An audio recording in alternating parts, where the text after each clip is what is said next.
Sir Gopinath sir से पहले sir उनका थोड़ा स्टोरी सुने सर, थोड़ा बेटर नहीं होगा सर? अगर ठीक है, आप थोड़ा वो अपना अगर इंट्रो दे सके सर, वो कैसे इस जर्नी में आए हैं। मैं अभी दरभंगा मेडिकल कॉलेज में assistant professor department of medicine में कार्यरत हूँ और मैं अपनी डिजीज की लिस्ट के बारे में बताऊं। व्हेन इट स्टार्टेड, मैं याद करता हूँ बचपन में मुझे एक मेडिकल नेम डिजीज हुआ करती थी, डर्मोग्राफिज्म, जिसमें कहीं भी हल्की सी चोट आए तो स्किन में सूजन आ जाती थी, या नहाने वक्त भी अगर अपने फिंगर्स लग गए तो पूरे बॉडी में रैसेस और स्वेलिंग आ जाती थी। तो डर्मेटोलॉजिस्ट के पास ले जाया गया, दवाइयां मिली एंटी एलर्जिक, वो जब खाता था सही रहता था, छोड़ देता था फिर वैसे ही हो जाती थी।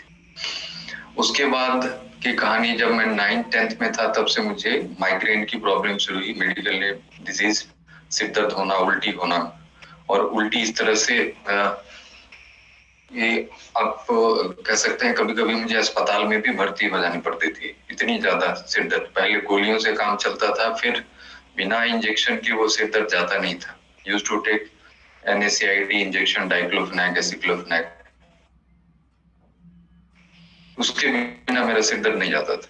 ये लंबी चली 8वीं-9वीं क्लास से लेकर, और पिछले 3 साल पहले तक सिर दर्द की प्रॉब्लम थी, और हफ्ते में 2-3 गोलियां लेनी पड़ती थी, और महीने में 2-3 इंजेक्शंस भी लेने पड़ते थे। जब मैं मेडिकल कॉलेज में 2002 में गया तो उस समय एक जगह मैं अपने फ्रेंड के यहाँ गया था ठंडी में, बाइक ड्राइव करके। उसके बाद मुझे सर्दी खांसी जुकाम हुई, और जो कि लंबा चला 3-4 महीने तक। उसके बाद लोगों ने नाम दिया, डॉक्टर्स को दिखाया जो सीनियर्स थे कॉलेजेस में, तो उन्होंने कहा आपको ब्रोंकाइटिस हुई है, and they started giving me bronchodilators, inhaler. और जो सिलसिला हर ठंडी में 2003 से 2019-20 तक चलता रहा, पहले ठंडियों में फिर पूरे साल भर ये कहानी चली।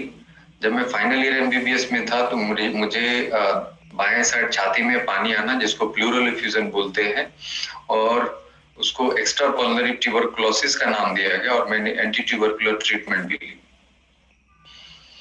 यहाँ कहानी खत्म नहीं हुई। जब मैंने MD पास की, वो ट्यूबरकुलोसिस की दवाई खत्म करने के बाद, उस समय मैं MD मेडिसिन कर रहा था, फाइनल ईयर और एग्जामिनी स्टूडेंट था, और दवाइयां खाते हुए मैंने अपनी MBBS MD की एग्जामिनेशन पास करी। और उस दवाइयों को खत्म करने के बाद मैं नेपाल गया, वहां पर एक मेडिकल कॉलेज में असिस्टेंट प्रोफेसर ज्वाइन करा था 2013 में। और उस समय मुझे लोअर बैक पेन शुरू हुई, बाएं साइड दाहिने साइड, कभी बाएं कभी दाहिने। रेस्ट करूं, दर्द की गोली खाऊं, थोड़ा एक्सरसाइज करूं, फिजियोथेरेपी कराऊं, तो चीजें अच्छी हो जाती थी, फिर वैसे ही चलने लगा। फिर मैं अपने घर वापस आया और यहाँ पर मेडिकल कॉलेज में ज्वाइन करा, और प्राइवेट हॉस्पिटल में ज्वाइन किया। मैं राउंड ले रहा हूँ, पेशेंट देख रहा हूँ, और अचानक से स्टक, मैं चल भी नहीं सकता, ऐसी प्रॉब्लम हुई। बहुत सारे लोगों को दिखाया, किसी को पता नहीं चला क्या हो रहा है। देन मैंने खुद अपनी टेस्ट्स कराई, MRI स्पाइन की और HLA-B27। तब मुझे पता चला कि मैं एनकाइलोजिंग स्पॉन्डिलाइटिस से सफर कर रहा हूँ। उसके लिए 2-3 बार मैंने विजिट करी, SGPJ लखनऊ, अल्टरनेटिव मेडिसिन में भी गया, होम्योपैथी के लिए कोलकाता में हर महीने जाता था, 1 साल तक वहां आना जाना लगा रहा, बट चीजें आसान नहीं हुई। इस बीच में मुझे कॉन्स्टिपेशन होने शुरू हुए, रिकरेंट एनल फीचर होने शुरू हुए। So I was fed up of all these things.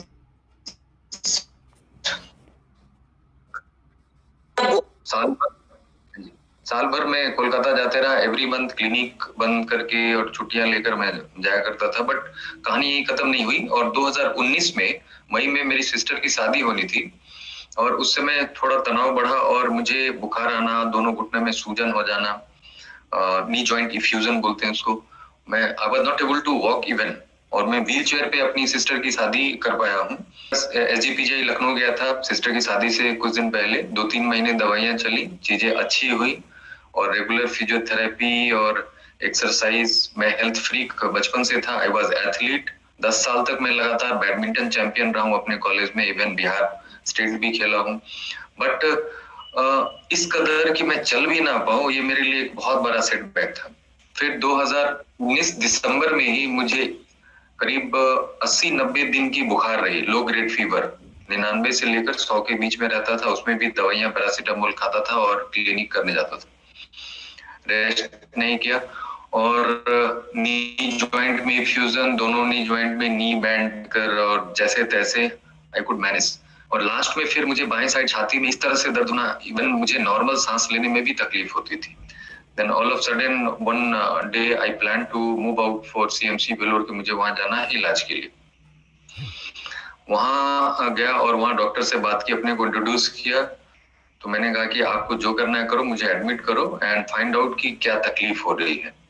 मैंने अपने दिमाग में भी कुछ बीमारियों की लिस्ट बनाकर, जो मेडिकली नेम डिजीज है कि ये तकलीफें मुझे हो सकती है, एंड अकॉर्डिंगली मुझे टेस्ट कराने होंगे। डॉक्टर से डिस्कस करी और सारे टेस्ट हुए, बैटरी ऑफ टेस्ट, और वहां 10 दिन लगभग एडमिट रहा। और वहां पर फाइनली लोगों ने बीमारी डायग्नोज की, you are suffering from systemic flare up of ankylosing spondylitis, जो मेडिकली नेम एक ऑटो इम्यून डिजीज है, जिसमें आपके शरीर की जो रोग प्रतिरोधक क्षमता है आपके मांसपेशियों और हड्डियों के साथ दुश्मनी करती है और उसके साथ लड़ाई शुरू करती है और बोन मसल्स को वीक करते चली जाती है, डीजेनरेशन। तो ये डायग्नोज हुई और वहां लोगों ने बायोलॉजिक्स इंजेक्शन गोलीमाब के लिए मुझे सजेस्ट किया और मैंने करीब 6 इंजेक्शन लगाए, बट मुझे कोई फायदा नहीं समझ में आया। उसके बहुत सारे साइड इफेक्ट्स आने लगे और इन द मीन टाइम वहां मैं सीएमसी वेलोर में था, तो मैंने डिसाइड किया कि आइदर मैं जीवित घर जाऊंगा या फिर डेड बॉडी ही जाएगी हमारी। सारी चीज छोड़ दिए, वहां बेंगलोर में मैंने फ्लैट ली और वहीं पर मैंने सर्च करना शुरू किया क्या बिना दवाइयों के जीवन जी जा सकती है। इस बीच में बहुत सारे लोगों से बातें हुई। सबसे पहले तो मैं धन्यवाद करना चाहूंगा एनडीएस के फाउंडर, उनसे हमारी बात हुई। उसके बाद के गोयल सर हैं, उनसे भी हमारी बात हुई। और उसके बाद मेरी हीलिंग जर्नी में बहुत सारे लोग आए। वीएस विनोद हैं साउथ में, उनसे हमारी बात हुई। कल्याण सरकार सर हैं कोलकाता में, उनसे हमारी बात हुई। बीच में गौरव गोयल सर, उनके भी सेशंस मैंने अटेंड किए। बट मेरी हीलिंग जर्नी खत्म नहीं हुई। इसमें कहाँ जाकर रुकूं, जवाब नहीं मिल रहा था। बट मेरी बॉडी मुझसे खुद बात करने लगी। जब मैंने 2020 में ही, फरवरी 2020 से रॉ फूड को अपनाना शुरू किया। पहले ब्रेकफास्ट स्किप किया, फिर लंच स्किप किया, फिर डिनर, और धीरे धीरे रॉ में। और इस बीच में मेरे साथ बहुत सारे 3 साल में 15 times I have suffered fever and मैंने इस बार को बिना दवाइयों के साथ बॉडी ने खुद हैंडल किया। जो मैक्सिमम डेज ऑफ फीवर था मेरा, वो 9 दिन का फीवर रुका था। और मेरे सीनियर से बात करता था, मेरे सीनियर्स टच में रहते थे, गोपी क्या कर रहे हो, पागल हो गए हो, दवाई नहीं ले रहे हो, टेस्ट नहीं करा रहे हो, ये क्या कर रहे हो। बट मुझे मेरे बॉडी के इंटेलिजेंस पे भरोसा था, शायद हीलिंग अकर्स फ्रॉम विदिन। और बहुत सारी इन बीच में मैंने बहुत सारे बुक्स पढ़े कि बॉडी कैसे खुद ब खुद हील करती है। ऐसा नहीं कि किसी ने कुछ कह दिया और मैंने उसको ब्लाइंडली फॉलो किया। शुरू किया था ऐसे ब्लाइंडली, लेकिन वो जो साइंस का स्टूडेंट रहा हूँ, जिज्ञासा बढ़ती गई कि बॉडी कैसे खुद ब खुद हील करती है। इस बीच में मैं शायद कहूँ कि जितनी किताबें मैंने मेडिकल साइंस की 4 साल में पढ़ी है, उतनी ही किताबें मैंने 3 साल में ये कैसे बॉडी खुद ब खुद हील करती है उसके बारे में भी पढ़ाई करी और मेरी समझ बढ़ती गई।